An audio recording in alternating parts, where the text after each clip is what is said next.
सिज पयो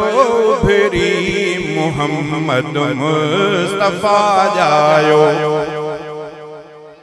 सुखन जो सिज पयो भिरी मुहम्मद मुस्तफा जायो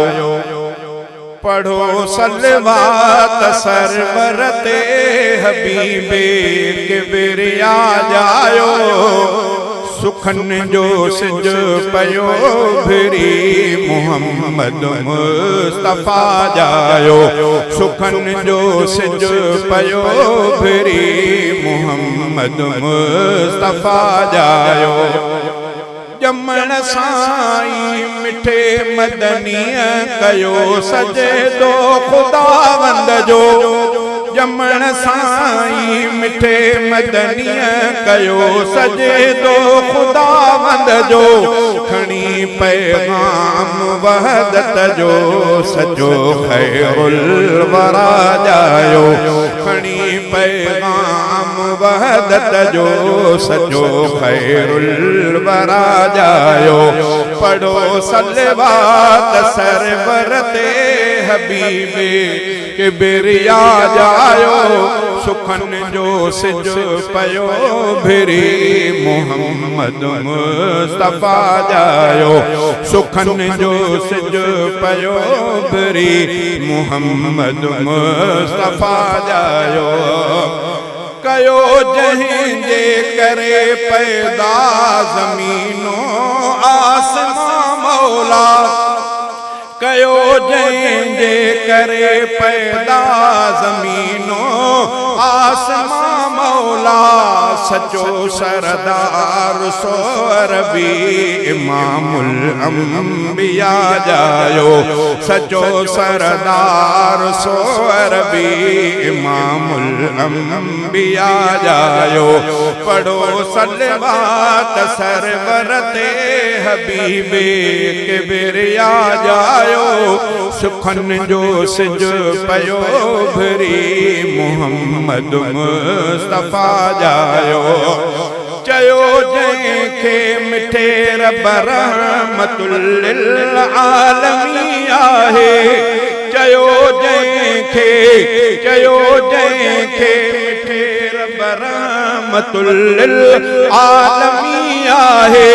सची मखलूक में रहबर नुमाया रहनुमा जायो सची मखलूक जो रहबर नुमाया रहनुमा जायो पढ़ो सलवात सरवर ते हबीबे किबरिया जायो सुखन जो सिज पयो भिरी मुहम्मद मुस्तफा जायो जमण अरबी मुहम्मद सां ज़माने में उजालो थो जमण अरबी मुहम्मद सां ज़माने में उजालो थो फुटी वई रात ऊंदाही मिठो माहे लिका जायो फुटी वई रात ऊंदाही मिठो माहे लिका जायो पढ़ो सलवात सरवर ते हबीबे किबरिया जायो सुखन जो सिज पयो भिरी मुहम्मद मुस्तफा जायो मिली इज्जत नियाणिन खे मिठे मन ठार जे सदके मिली इज्जत नियाणिन खे मिठे मन ठार जे सदके गरीबन ऐं यतीमन जो त दिल पर दिल रुबा जायो गरीबन ऐं